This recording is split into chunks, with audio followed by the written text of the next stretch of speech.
Here are 8 different ways you can prove your ability to communicate in Portuguese. Keep watching.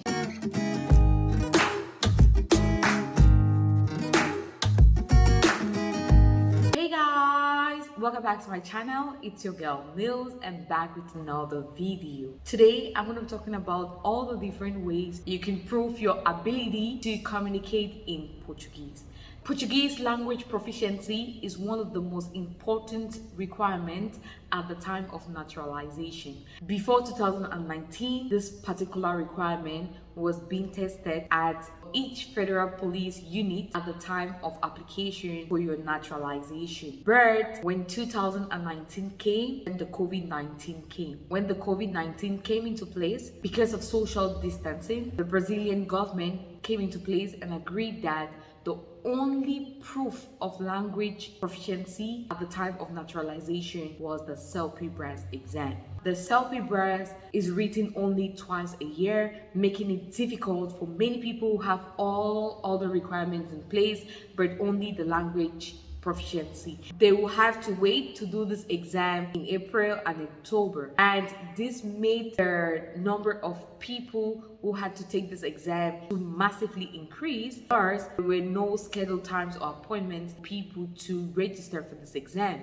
If you miss the April session, then you need to wait for the October session. So the Brazilian government came again and tried to readjust this particular requirement. On the 17th of November 2020, came up with other different ways to prove your Portuguese language proficiency. So here are 8 ways you can prove your language proficiency. The first way, proficiency in Portuguese for foreigners obtained through the Celpebras exam, which is being carried out by the National Institute of Educational Studies and Research, which is called INET. So Celpebras certificate. That's the first one. If you don't know about the Celpebras exam, I've done a video on an overview of how the Celpebras exam works and everything you need to know about it. I'm going to leave the video in the description section. Number 2, you need a certificate of completion of a higher education or postgraduate course carried out by a Brazilian educational institution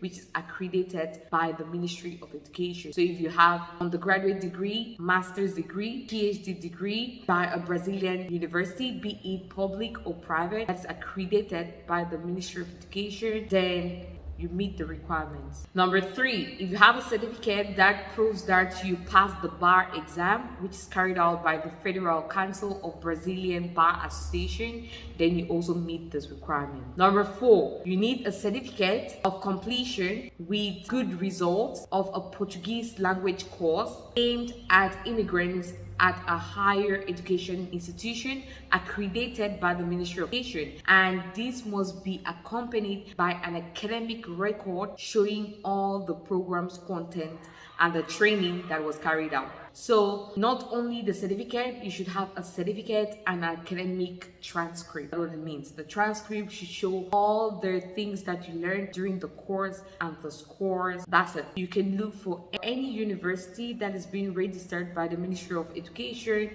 and then you enroll into the language program and you do like a term. Number 5, you need a certificate to prove the completion of primary or secondary education through the National Examination for Certificate of Skills for Young People and Adults, and SEGER. Number 6, you need to show a certificate of appointment to a position of a professor, a technician, or a scientist resulting from approval by a Brazilian public university.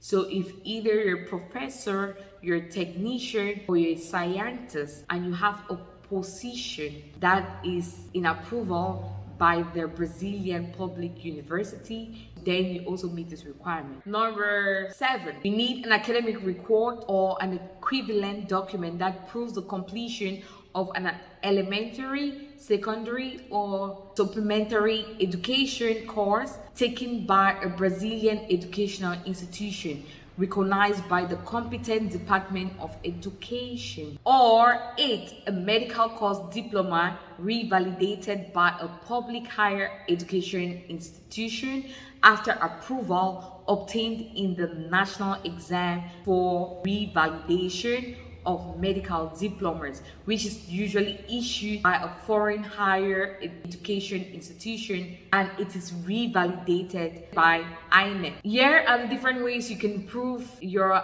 ability to communicate in Portuguese. This is a very important requirement that you need for naturalization. So while you're working towards your naturalization, start preparing ahead of time. Try to do maybe self-study. There are a lot of resources online for beginners which are free that you can use them to start up with that. And when you think that you must have reached maybe A1 level or A2 level of Portuguese, then you can engage in these other different language programs towards the time of your naturalization. If you find this video interesting, leave a thumbs up, like, share, and if you have any further questions, you can leave in the comment section. Also, don't forget to click on the notification bell so that you get updated every time I upload another video in that same live. Ciao!